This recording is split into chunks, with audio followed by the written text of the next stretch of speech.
LeBron James out of the Lakers. Luka Dončić now inherits the throne in LA, while Rob Pelinka scrambles to rebuild a fallen empire with $50 million in cap space and no safety net left.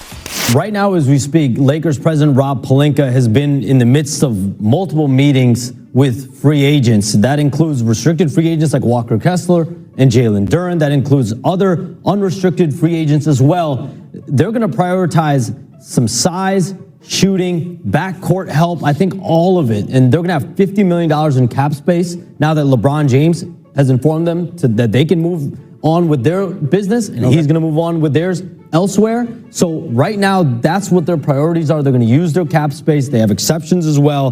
They're going to be aggressive to try to fill this roster out with multiple different types of players. What are their priorities as free agency opens up? Kevin, they got a lot to get this team together for next season and keep the momentum that they've had. 50-win season 2 years ago, 53 wins this past season. The good news is they've already locked in an agreement with Austin Reeves, 4 years, $185 million. Now they need to address big man and the wing. The wing spot obviously being vacated by LeBron James, and a couple of the names, unrestricted free agents, I'm told that the Lakers have mulled over internally, are Tobias Harris from the Detroit Pistons, Quentin Grimes of the Philadelphia 76ers, who was a teammate of Luka's in Dallas in the past, and also Dean Wade of the Cleveland Cavaliers. As for the big man position, I reported that Luka Dončić told the Lakers front office that he desires an A-list big man to play alongside in LA. You look at the free agent market, though, none of those guys are unrestricted free agents. The two A-list big men remaining on the market are both restricted free agents. Jalen Duren of the Pistons, Walker Kessler of the Utah Jazz. I reported yesterday that the Lakers are having a meeting planned on the books with Duren and his representatives today to see if they can find some way to bring him to LA. But again, he's a restricted free agent, so the Pistons would be able to match any offer that the Lakers tendered to him with the... This is a play-in team. It's just that simple. This team, as a coach, when I was on the opposing sidelines, Brad, I used to lose sleep over certain teams and certain rosters and coaching staffs. But this team, even with Luka and Reeves, they don't really scare anybody. Okay, Luka, 38, 10 and 7. Reeves, 22 and 5. But if you look at Ayton, is not a last line of defense. Jared Vanderbilt can't shoot. Dalton Connect, would you say he's underperformed as a first round draft pick out of Tennessee? So you can go on and on down the line. And not only that, when you're talking about the Lakers, let's talk about some of the other teams not named OKC and the Spurs. Denver, Jokic in that roster is still good enough to be, potentially top 4 team. We'll see what happens with Kevin Durant.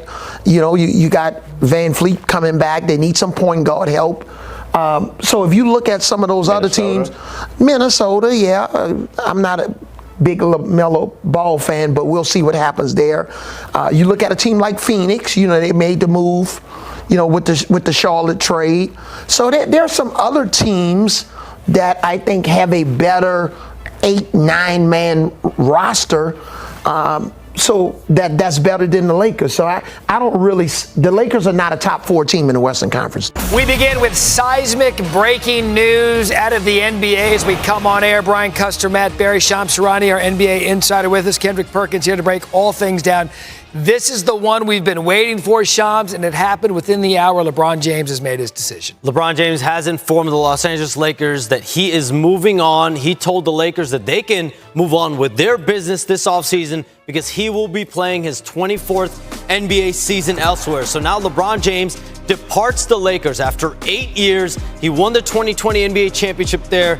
He will now hit NBA free agency tonight at 6 p.m. Eastern time. I'm told happiness is the biggest factor in his decision to leave the Lakers and to go elsewhere. Wherever he ends up, it's about where will he and his family be happy. From my understanding, it's not going to be a money-driven decision. This past year, we saw LeBron James at the age of 41 lead the Lakers out of the first round without Luka Dončić, without Austin Reeves, But this has been a Lakers organization that has been trending in different priorities, right around Luka Dončić, Austin Reeves.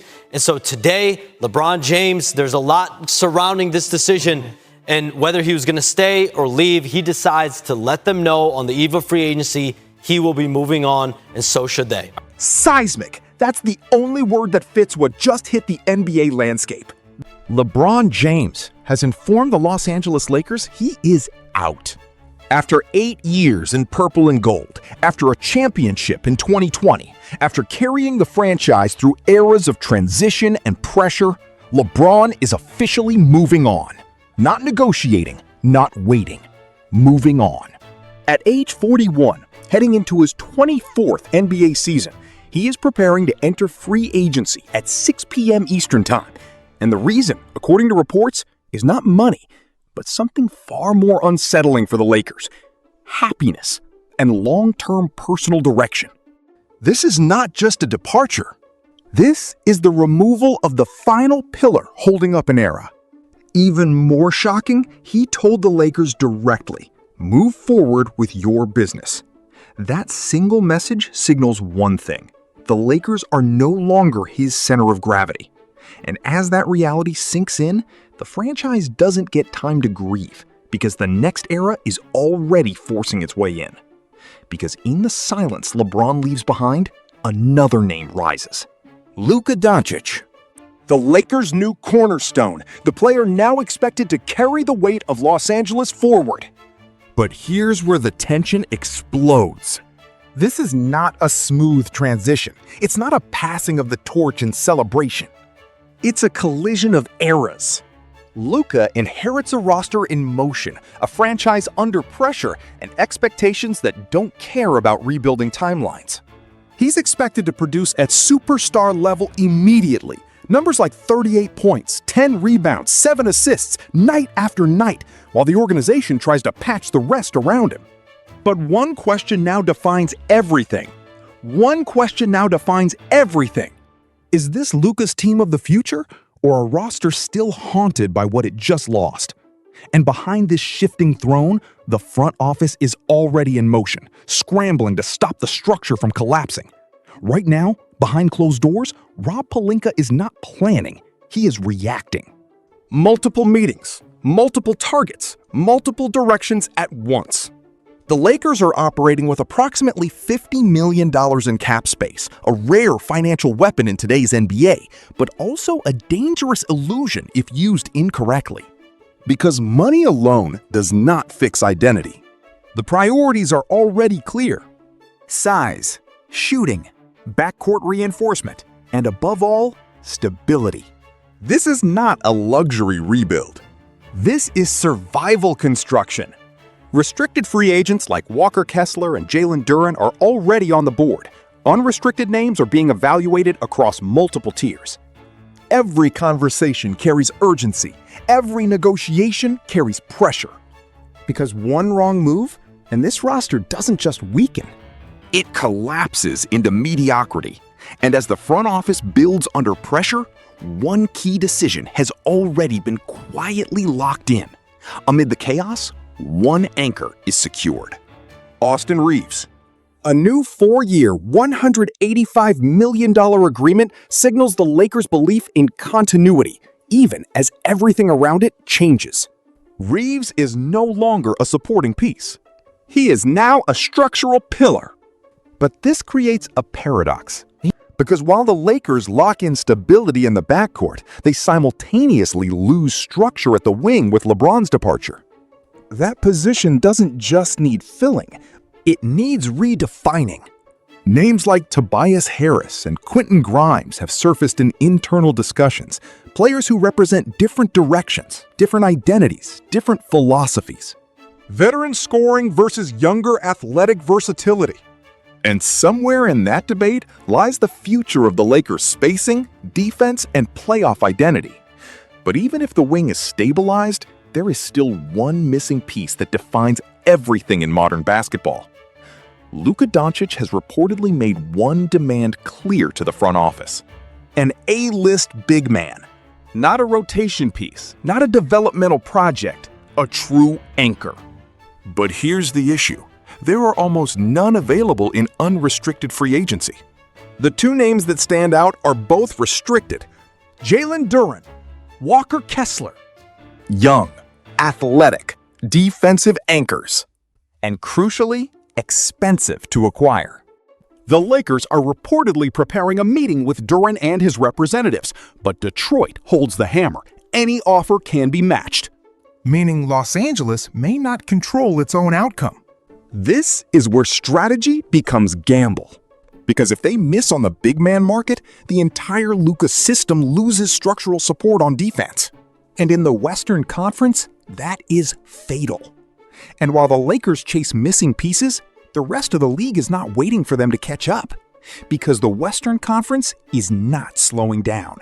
OKC is rising with depth and youth. San Antonio is accelerating faster than expected.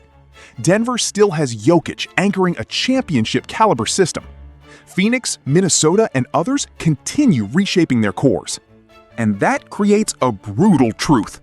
The Lakers, even with Luka Dončić and Austin Reeves, are not automatically a top 4 team. This is not about star power.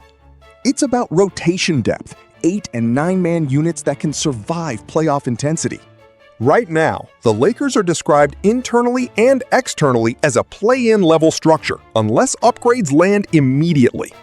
Luka may deliver superstar production. Reeves may add scoring consistency, but defensive gaps and roster imbalance remain unresolved. In a conference built on depth and size, that is a dangerous foundation. And so the question becomes unavoidable. What is this Lakers team really becoming? This is the crossroads. LeBron James is gone. Luka Dončić is in. $50 million in cap space is available. But opportunity does not guarantee success. The Lakers are now balancing 3 realities at once: a lost dynasty anchor, a new franchise centerpiece, and a conference that is moving faster than they can rebuild. If Pelinka succeeds, this becomes a rapid retooling into a contender. If he fails, this becomes a transitional roster trapped between eras. And in the NBA, being stuck between eras is often worse than starting from zero. Because expectation does not reset. Pressure does not disappear. It only intensifies.